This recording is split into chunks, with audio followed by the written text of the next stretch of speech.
Buenos días. A esta hora saludamos y damos la más cordial bienvenida a la señora María Isabel Salvador, ex ministra de Turismo, ex canciller de la República, ex presidenta del Consejo de Gobierno de las Islas Galápagos. Doña María Isabel, gracias por aceptar la invitación. Los ecuatorianos estamos sumamente preocupados por lo que está pasando en Galápagos, en donde una flota pesquera china está en el límite de la zona económica exclusiva insular. Dicen prácticamente una ciudad flotante que captura todo. ¿Usted qué criterio tiene de esta situación? Buenos días y adelante. Buenos días, Jaime. Muchas gracias por su invitación. Es un gusto poder estar con usted y a través suyo con la ciudadanía de Cuenca y de la provincia de La Suay. Y le agradezco mucho por la invitación y permitirme dar mi criterio sobre esta situación que está viviendo el Ecuador en su conjunto, pero claro, con un especial énfasis en el tema de Galápagos, ¿no? A ver, yo creo que es muy importante que entendamos que el territorio marino de Galápagos, más bien dicho, el territorio marítimo del Ecuador, está determinado a partir del año 2012 por la adhesión de nuestro país a la Convención del Mar, a la conocida como la Convemar. Para llegar a ese momento, pues el Ecuador pasó muchos años de discusión sobre que había o no cabía adherir, etcétera. Había argumentos de todo tipo respecto de que a través de la adhesión a la Convemar el Ecuador perdería soberanía sobre su tradicional, no argumentos, digamos, sobre su actual derecho sobre las 200 millas marítimas, ¿no es cierto?, donde el Ecuador tenía absoluto control de su territorio marítimo. Y luego de largas discusiones, como le digo, finalmente en el año 2012 el Ecuador decidió adherir a esta Convención de Derechos del Mar. El momento en que un Estado adhiere a una convención de ese tipo, adquiere, pues, por una parte, limitaciones. Las convenciones internacionales, usted sabe, son para justamente permitir las buenas relaciones entre los Estados de las Naciones Unidas. En este caso, la convención es una convención de Naciones Unidas. Y justamente para facilitar las relaciones, para organizar los territorios cuando puede haber conflictos, etcétera. Y este es el caso de la Convención de Derechos del Mar, que busca, entre otras cosas, determinar con claridad los usos que los estados pueden dar de las distintas zonas del mar, ¿no?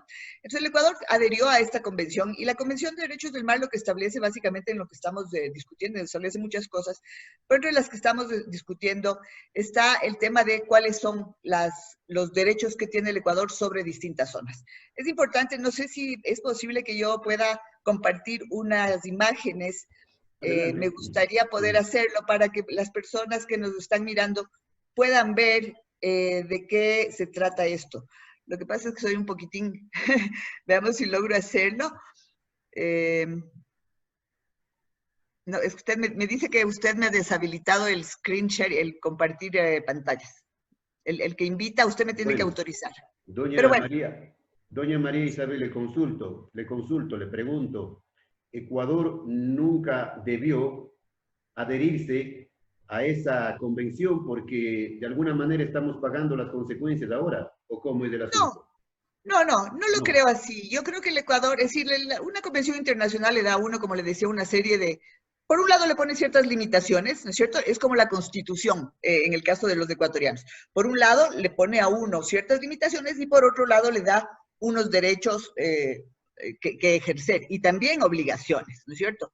Entonces la Convención de Derechos del Mar básicamente se trata de eso, de establecer una serie de limitaciones justamente para facilitar el relacionamiento internacional con otros estados que comparten el mismo territorio marítimo, digamos, de alguna manera, y también nos da una serie de derechos. En todo caso, bueno, no voy a poder hacer el compartir, quería mostrarles un mapa porque no tengo autorización para, necesitaría que usted me abra la posibilidad de compartir pantalla, pero bueno, no es importante. A ver, el momento en que el Ecuador firma la Convención de Derechos del Mar, se establece unas zonas, ¿no es cierto? Zonas con distintos niveles de uso.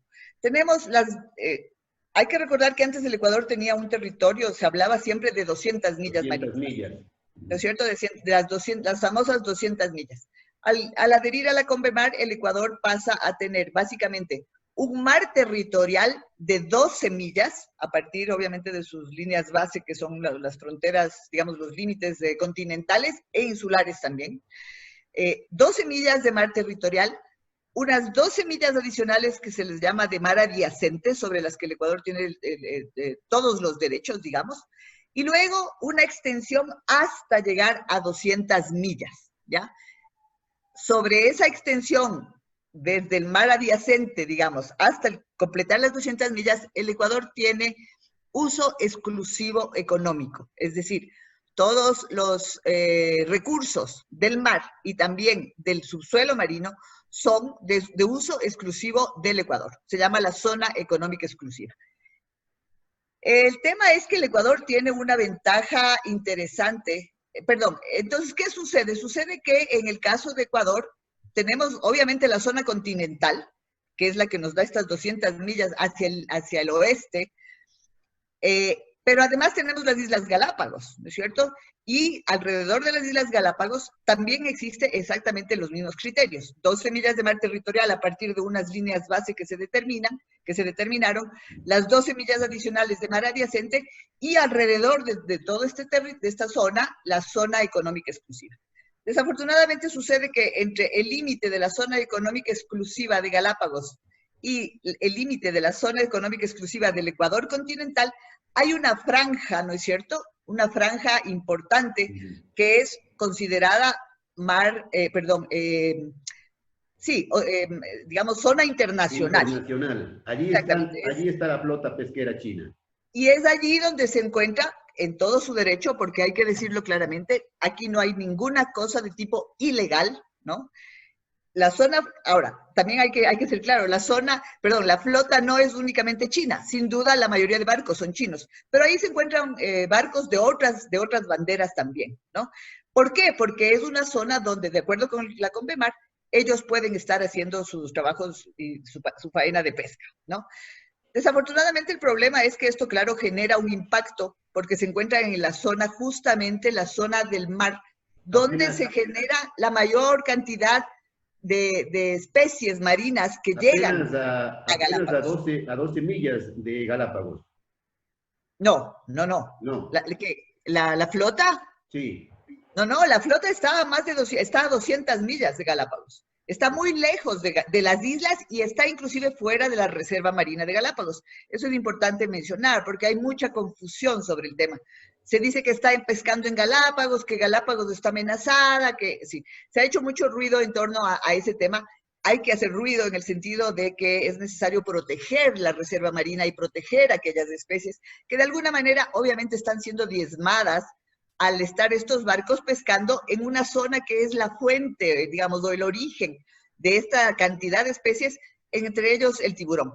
Hay antecedentes nefastos que nos hacen pensar pues en este hecho, ¿no es cierto? Digamos, en esta situación que fue aquel barco pesquero chino que se encontró hace más o menos un año, me parece, lleno de tiburones pescados. Entonces, el tema aquí es básicamente el hecho de que efectivamente hay una flota internacional pescando en aguas internacionales.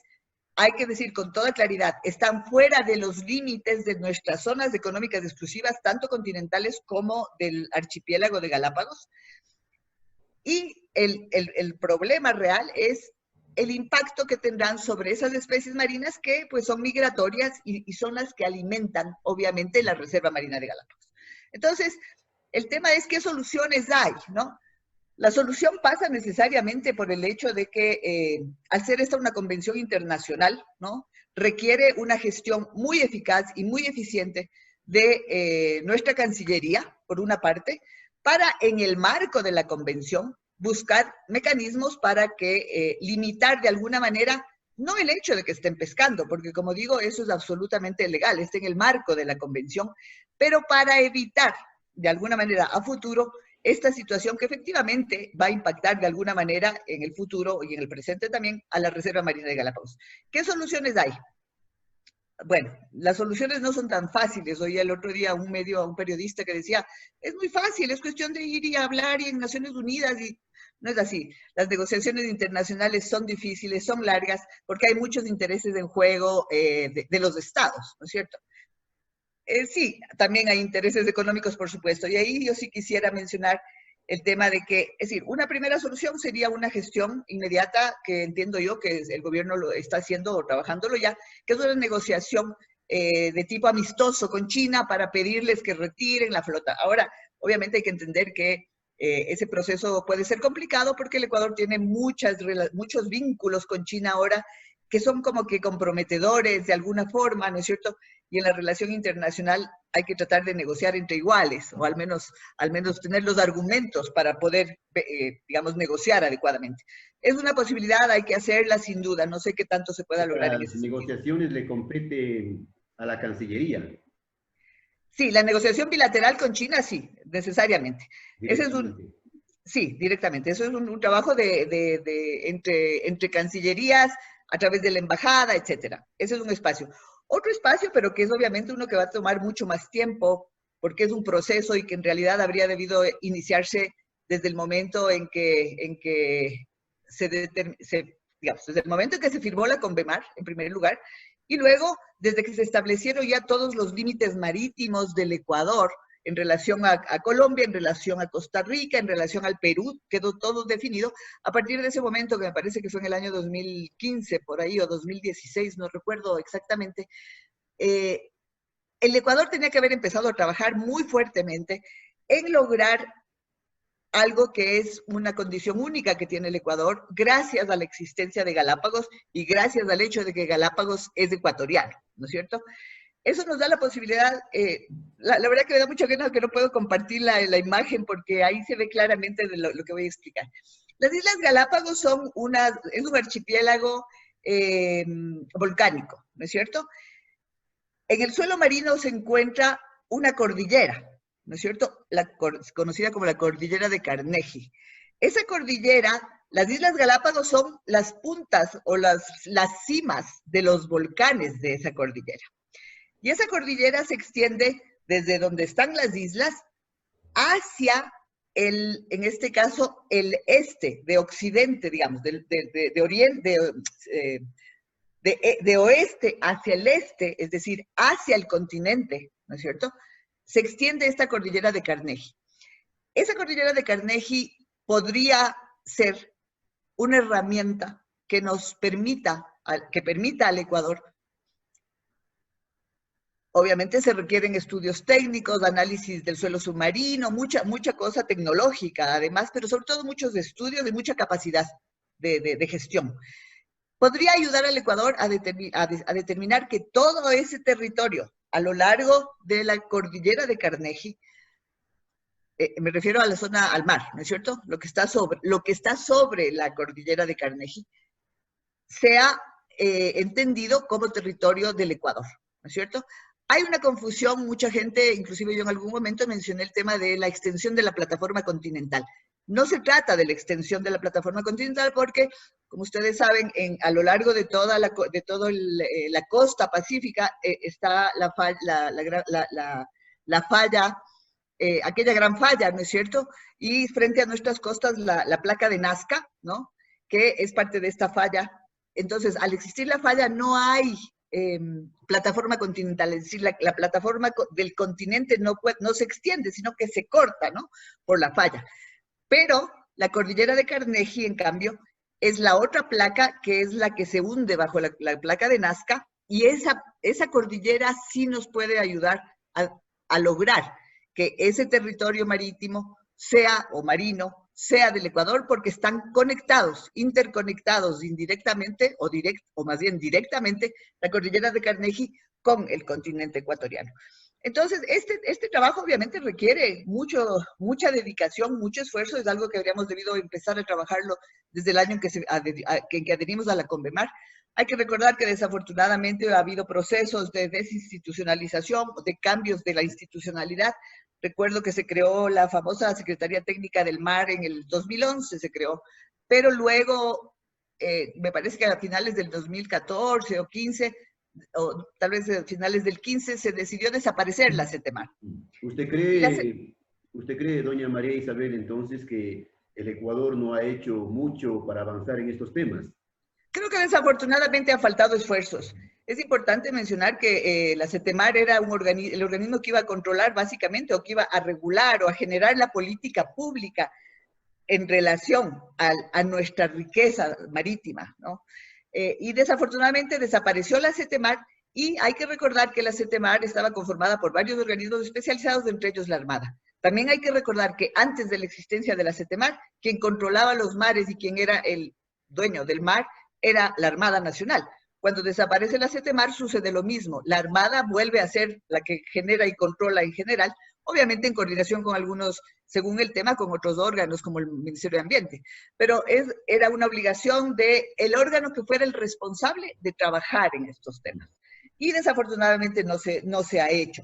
Eso requiere, como les decía, estudios técnicos, la necesidad de entender y conocer exactamente qué pasa bajo el mar y en el suelo marino, porque además, más allá de las Galápagos y su riqueza, más allá de la necesidad de la protección de Galápagos y de su reserva marina, para lo cual hay una serie de otros convenios internacionales que nos ayudarían a proteger la reserva, como es, por ejemplo, la propia declaratoria de la UNESCO como Patrimonio Mundial de la Humanidad. Esto es una responsabilidad de la humanidad en su conjunto. Hay otras herramientas para la protección de Galápagos, pero aquí hay que recordar que en el suelo marino, en el subsuelo marino, si logramos esta demostración de que la cordillera Carnegie es básicamente lo que nos permite ampliar nuestro mar, ¿no? Porque ese territorio sería ecuatoriano, me refiero al subsuelo marino. En esa cordillera de Carnegie hay innombrables tesoros, no solamente desde el tema de las especies marinas maravillosas, y obviamente también para la producción, digamos, para la pesca, ¿no? Para la pesca industrial y para la pesca artesanal también, sino que hay riquezas que no conocemos siquiera. Se habla mucho de estos, se les llama nódulos polimetálicos, ¿no? Que están en el fondo del mar y que están en el subsuelo, y que a través de esos nódulos polimetálicos hay una serie de metales que podrían ser importantísimos para el desarrollo de nuestro país. Entre esos, de acuerdo a las definiciones que he encontrado sobre nódulos polimetálicos, habría concentraciones de, por ejemplo, de hierro, de calcio, de cobalto, de cobre, de níquel y hasta de titanio. Entonces, esa riqueza que está en el Ecuador, que está en el subsuelo marino de la cordillera de Carnegie, debería ser aprovechada por el Ecuador. Para eso necesitamos, obviamente, hacer las gestiones a nivel de Naciones Unidas, de los organismos técnicos, para que efectivamente, ojalá, podamos hacer que se vuelva parte de nuestro territorio y de nuestra soberanía territorial. Estamos dialogando con la señora María Isabel Salvador, ex ministra de Turismo, ex canciller de la República, ex presidenta del Consejo de Gobierno de Galápagos. Doña María Isabel, a propósito de la presencia de esta flota de barcos chinos, se han dado una serie de pronunciamientos en los últimos días. Hemos escuchado a través de los diferentes medios de comunicación. Por ejemplo, Roque Sevilla decía que un solo país no puede evitar que los chinos acaben con todo. Él se refería a una propuesta que se hizo hace algún tiempo, en el sentido de que se deben unir varios países como Ecuador, Colombia, Costa Rica y Panamá para crear una área protegida, un triángulo, decía él, pero que esto tampoco ha avanzado. A ver, yo quisiera poder entender, como decir, escuché aquella declaración de Roque Sevilla, quisiera entender un poco más a qué se refiere, o sea, unirse entre varios estados para crear un territorio, un triángulo de protección marítima, entiendo yo. Sin embargo, yo creo que es totalmente innecesario aquello. El Ecuador es un estado soberano que podría, obviamente, al menos en la parte de su territorio, inclusive en el territorio de la zona económica exclusiva, que es enorme. Yo siento mucho que no podemos ver un mapa porque es bien distinto ver el mapa. Pero en todo caso, el territorio insular de Galápagos le da al Ecuador una extensión gigantesca de zona económica exclusiva, ¿no? Y dentro de esa zona económica exclusiva, y me voy a referir exclusivamente a Galápagos, ¿no es cierto? Dentro de ese enorme territorio de mar que tenemos gracias por la zona económica exclusiva, el Ecuador es absolutamente soberano de hacer lo que desee. Y en ese sentido, el Ecuador podría, como primera instancia, en lugar de estar pensando, sí, hay que pensar, como le digo, hay que pensar, obviamente, en encontrar otros estados que quieran colaborar y juntos hacer la protección de los mares. Eso nunca está de más. Pero eso va a tomar tiempo igual, son negociaciones que hay que hacer. Y yo lo que haría, yo personalmente, si fuera ministra si fuera presidenta del Ecuador, lo que haría es declarar la extensión inmediata de la Reserva Marina de Galápagos hasta los límites de la zona económica exclusiva. Eso ya le daría una enorme protección al territorio de Galápagos. Y luego, y no luego, sino ya, eso habría que empezar ya, es trabajar en el tema de la extensión de la plataforma, no de la plataforma, perdón, de la extensión de la zona económica exclusiva a partir de la cordillera de Carnegie. Ahora, cualquier relación con otros estados como Colombia, Perú, Costa Rica, está bien hacerlo y nunca estaría de más. Yo creo que si es que eso lo logran sería importante también, no se pueden negar los esfuerzos. Pero inclusive son negociaciones que no se tienen que iniciar, sino que en el marco de la propia Convención de Derechos del Mar, en el marco de otras convenciones internacionales que tienen que ver con el patrimonio y la conservación, se podría ya ejercer una serie de acciones en lugar de tratar de empezar una cosa nueva, ¿no? Entonces yo sí creo, sí, hay que felicitar las iniciativas, obviamente son válidas, pero creo que hay otras herramientas que son tal vez más rápidas de lograr y son esas las que se deberían implementar. Y paralelamente iniciar todos los estudios necesarios para el tema de la cordillera de Carnegie, que es una responsabilidad del Estado, ¿no? Bien, doña María Isabel. Aprovecho también esta entrevista. Gracias nuevamente por habernos permitido para que la gente conozca cuál es su criterio Gracias. como ex autoridad, como ex ministra de Turismo. ¿Qué criterio tiene del estado de conservación actual de las islas? A ver, Galápagos es un territorio donde es indispensable un alto nivel de conciencia en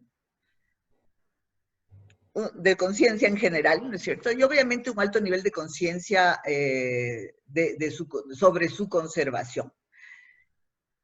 Yo creo que Galápagos es un territorio que gracias a varios hechos, ¿no? Al hecho de que fue declarado Patrimonio Mundial de la Humanidad, ha hecho que pueda, por un lado, al hecho de la propia responsabilidad del Estado, que a pesar de las enormes dificultades, trata de lograr su conservación y demás. Y obviamente también al hecho de que la cooperación internacional está muy presente allí, me refiero a los organismos no gubernamentales que están presentes digamos, desde que se constituyó en Patrimonio de la Humanidad en el 78, me parece que fue, o 79, han estado muy presentes, ¿no? Allí, y son organismos internacionales como la WWF, como la propia Fundación Charles Darwin, como Conservación Internacional, sin muchas organizaciones internacionales, organismos no gubernamentales y también organismos gubernamentales, organismos de la cooperación internacional como la GIZ, que es la Agencia de Cooperación Alemana, que han estado por su responsabilidad de ser Galápagos un patrimonio de la humanidad, proveyendo recursos para su conservación. Y eso ha permitido que Galápagos, a pesar de las enormes dificultades que hay, sea uno de los lugares mejor conservados en el mundo. O sea, eso no se puede negar. Galápagos es un territorio maravilloso, único y muy bien conservado por todos estos esfuerzos, ¿no es cierto? Sin embargo, obviamente hay impactos. Mientras el ser humano esté sobre la Tierra, va a haber impactos sobre la naturaleza. ¿Sí? No hay una sola actividad humana que no genere un impacto.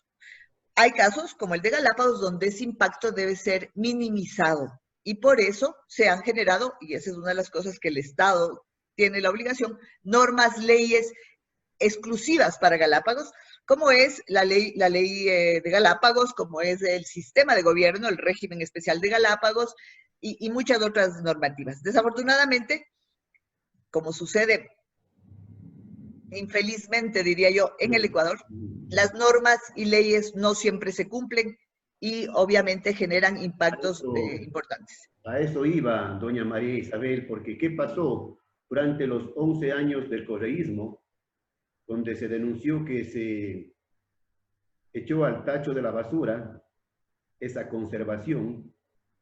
Se permitió la multiplicación de hoteles, dicen, o daban a conocer los reportes periodísticos. No sé cuál es su comentario al respecto. Bueno, yo no voy a hablar del resto del país. Obviamente, el gobierno anterior se hicieron muchas acciones, pero también se establecieron una serie de parámetros y normas. La propia Constitución del 2008, que fue impulsada desde el gobierno de Correa y desde su movimiento, digamos, estableció una serie de normas, es la Constitución más verde que del mundo, dicen, ¿no? Donde se establecieron una serie de normas en pro de la conservación.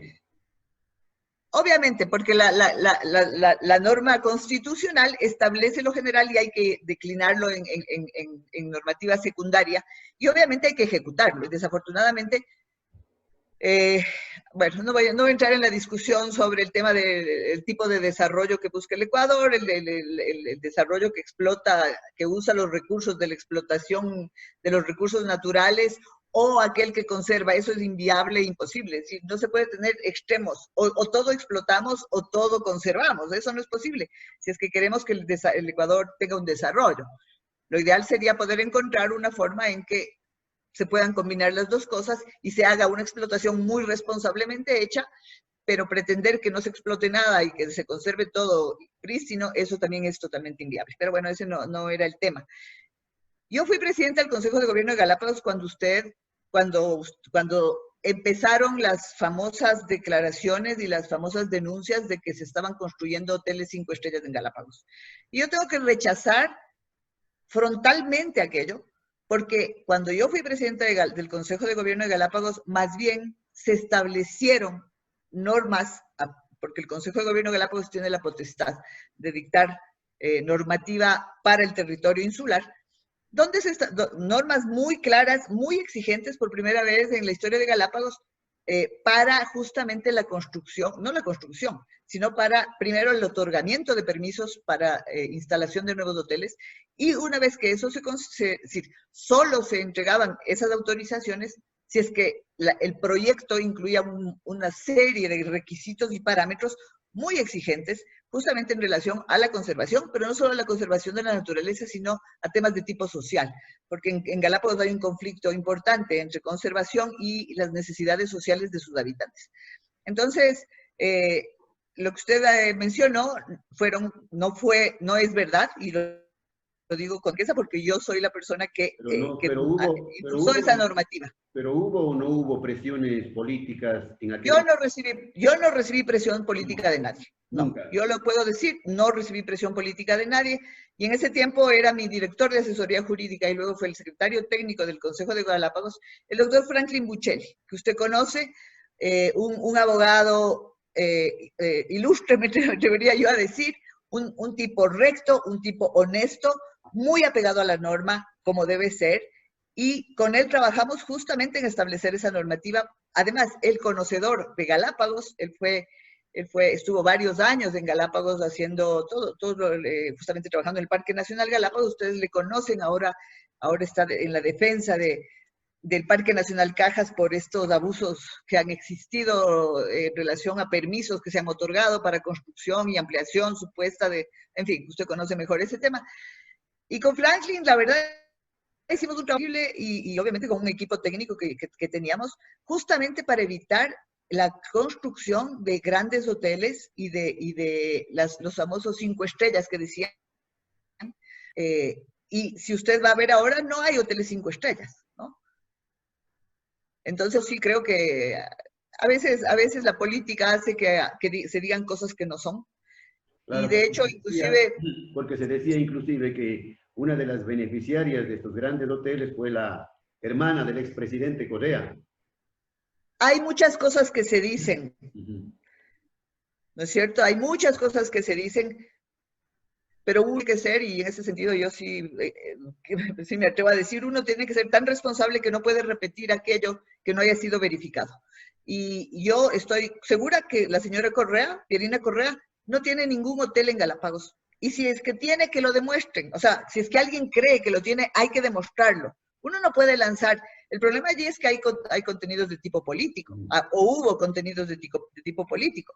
Entonces, era para golpear al gobierno de Correa diciendo que Pierina Correa tenía hoteles allí y que ella había conseguido permisos y autorizaciones para la construcción de estos hoteles. A mí no me consta. Yo, si es que hay, quiero ver que me lo demuestren, ¿no? Entonces, ese es un problema en el Ecuador y es que somos, no sé si vale decir el término, pero somos chismosos, entonces recibimos el chisme y nos encanta reproducir el chisme, y el chisme normalmente es como el teléfono dañado, va aumentando y cambiando la versión hasta generarse versiones inverosímiles casi. Entonces hay que siempre buscar la verdad. Doña María Isabel, también me interesa conocer su criterio sobre el tema de la migración, porque si hablamos de conservación y al frente... En relación a Galápagos. Claro. Sí, justamente era uno de los temas que iba a mencionar antes de hablar del tema de los hoteles, que siempre me desconcentran un poco porque no, nada de lo que se dijo en esa época es verdad. En todo caso, a ver, obviamente uno de los graves problemas de Galápagos es ese. Galápagos es un territorio que por su unicidad, ¿no es cierto?, por ser un territorio único en el mundo, es un destino, es decir, debe ser o puede ser un destino, y de hecho es para el Ecuador, un destino turístico de primer nivel, ¿no es cierto? Sin embargo, es un destino turístico que debe ser enfocado de otra manera porque no es un turismo de masas, ¿no? No es un turismo de sol y playa, no es un turismo de farra, es un turismo de naturaleza y científico, diría yo. Y ese es el enfoque que hay que darle, y por lo tanto no debe abrirse a todo el mundo para que llegue como sea. Y en eso hay el otro tema, que es la posibilidad, la gran idea de este gobierno de autorizar eventualmente vuelos internacionales directos a Galápagos, que eso es tremendamente riesgoso. Entonces, la actividad turística, obviamente, ¿qué es lo que hace? Atrae, y más en el caso de Galápagos, atrae a gente, a muchos turistas. Entonces, para que esos turistas puedan llegar, se necesitan servicios en el destino, en el lugar de destino. En este caso, en las Islas Galápagos, en las zonas habitadas, principalmente, aunque el modelo de turismo más fuerte en Galápagos es el modelo de cruceros, ¿no? Donde llegan los turistas en avión, inmediatamente se embarcan en los cruceros que están autorizados y recorren las islas, y luego casi por poco vuelven al avión y se van. Entonces, ahí hay un reclamo desde el punto de vista de la gente que vive allí, de que la actividad turística realmente no deja beneficios mayores a la población. Perdón, es que me estás timbrando. Entonces, el tema el momento en que se necesitan servicios, ¿no?, turísticos, también se necesitan, por una parte, insumos. Hay que recordar que Galápagos es decir, depende 100% del continente. Todo tiene que venir del continente. Todo, absolutamente todo, inclusive las personas, ¿no es cierto? Entonces, si uno quiere aumentar la actividad turística en territorio, digamos, en tierra, no en barcos, también en barcos, pero más en tierra, que es lo que ha estado pasando en los últimos años, necesita traer más personas, ¿no? Desde el momento de la construcción hasta luego la operación turística. Entonces, eso es lo que el momento en que Galápagos empieza a ser un destino turístico de primer orden, eso va creciendo y creciendo y creciendo, y genera justamente lo que usted mencionaba, la migración desde el continente hacia las islas. Y esa migración, pues, genera muchos problemas allá también, porque hay dos tipos de migración. Una migración que fue una migración legal, digamos, que se legalizó al menos, y son aquellos que se creen, que no que se creen, sino que se denominan, bueno, los colonos, que son los que están allí desde tiempos, desde que empezó la colonización a Galápagos, ¿no es cierto? A finales del siglo XIX, sí, siglo XIX y inicios del XX, y todos los procesos migratorios que no eran en relación al turismo. Pero a partir del 79, más o menos, que es cuando empieza la actividad turística porque fue declarado patrimonio mundial, ¿no? Esa población ha seguido creciendo, y entonces hay dos tipos, como decía, hay un grupo de gente que estaba allí antes y hay un grupo de gente que fue llegando después. Y entre ese grupo que fue llegando después, hay mucha gente que, igual que sucede con la migración hacia Europa y Estados Unidos, lo hizo de manera ilegal o irregular, digamos. Irregular porque el término ilegal, no hay ciudadanos ilegales, hay ciudadanos en situación de irregularidad, que es un tema administrativo, ¿no? Entonces, llegaron muchas personas a Galápagos y desafortunadamente en ese tiempo, cuando esto sucedió, los controles no fueron eficientes. Luego, controlar los que estaban en situación irregular era mucho más complicado, y entonces se generó una llegada importante de gente que obviamente llegaba porque había trabajo, ¿no? E igual que cuando uno decide emigrar a otro es por buscar una situación económica mejor, ¿no? Por tener un trabajo eventualmente, porque a lo mejor en el continente no tenían, lograron obtener un trabajo de manera irregular, que en el tiempo que nos tocó a nosotros estar allá junto con Franklin, tuvimos que hacer un trabajo muy fuerte para buscar la forma de identificar a las personas que estaban en situación de irregularidad, si es que no se podían regularizar, hacer el retorno al continente. Entonces, es un proceso muy duro y muy difícil, pero que es necesario, y es efectivamente un problema para Galápagos y su conservación. Doña María Isabel, cuando usted cumplió esas altas funciones, ya dijimos al inicio, cumplió con el país. Sí, claro. Intenté al menos hacer mi trabajo de la mejor manera posible, pero sobre todo, y no creo que, sí, mi único mérito es haber asumido retos, ¿no es cierto? Retos como ese, que suena bonito. Ah, vas a Galápagos, me acuerdo cuando decía, voy a trabajar en Galápagos. ¡Wow, qué hermoso Galápagos, qué maravilla! Sí, es un territorio hermoso, maravilloso, una naturaleza increíble. Pero yo no solo no iba de vacaciones ni nada de eso, pues iba a trabajar, y el trabajo era bastante duro. Entonces lo que hice siempre fue asumir un reto a lo largo de 10 años. Yo fui funcionaria del Estado, del gobierno, con Alfredo Palacio primero y luego con Rafael Correa, hasta el año 2015, en que ya definitivamente me retiré. Y lo único que hice fue asumir estos retos varios, que no eran fáciles. Yo fui también canciller, usted lo mencionaba, y a mí me tocó la dura pelea por el tema de Angostura. Entonces, fueron retos importantes. Lo único que hice, como decía, mi única fortaleza, fortaleza si se quiere, o mi única virtud, es asumir retos, tomarlos y meterme a fondo para hacer mi mejor esfuerzo de la mejor manera posible, y sobre todo con honestidad y transparencia. Y siempre pensando en el bienestar del país. Absolutamente, absolutamente. O sea, yo creo que ese debe ser el criterio básico de cualquier persona que decide, no básico, sí, básico y fundamental. Es decir, alguien que no está pensando en servir al país y beneficiar al país en su conjunto, no debería aceptar un cargo en la función pública. Es decir, si alguien quiere ir que sucede con tanta frecuencia, ¿no? Si lo que quiere es ganar plata, si lo que quiere es sacar plata, si lo que quiere es obtener poder personal o para su grupo de interés, es mejor que no entre a política. Lamentablemente, no todo el que llega a la función pública llega para servir, sino para servirse, ¿no? Lamentablemente, ya sabemos lo que está pasando o lo que ha pasado en el país con el tema de la pandemia, ¿no? Sí, bueno, la pandemia ha sido una muestra tan obvia y evidente de la porquería que hay, ¿no? Y de lo sucio que es. Desafortunadamente, la gestión pública se ha convertido aparentemente en eso. Yo creo que es obligación de los ecuatorianos, de las personas que decidan entrar a la función pública, realmente asumir ante la sociedad, de hecho, ante sus votantes, si es que son electos, un compromiso muy serio de honestidad y transparencia, ¿no? Porque si no, este pobre país está yéndose al garete.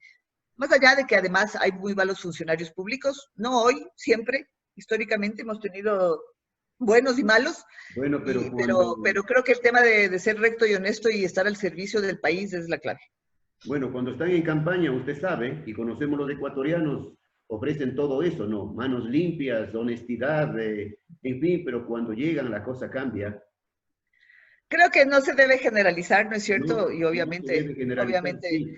yo sigo creyendo que las personas, la mayoría de personas somos honestas, pero también hay un tema y es que, y tal vez es otra cosa que hay que pensar también, ¿no? Que para las personas más honestas es más duro aceptar un cargo público o entrar en una competencia electoral, justamente porque hay